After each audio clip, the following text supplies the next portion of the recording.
Morning to everyone. My name is K. Shashwant Reddy. Today I am going to present about C language. C language was developed by Dennis Ritchie in 1972 at Bell's Lab.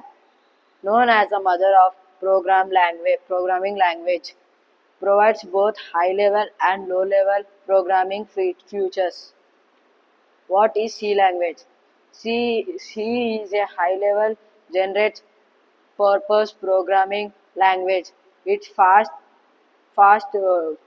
portable, and widely used for systematic programs, opportunity systems, and applications. Why do we use C language? Foundation of programming, building strong base. Portable, run on different computers with little changes. Efficient and fast. Close to assemble language. Control over the hardware and use point and memories.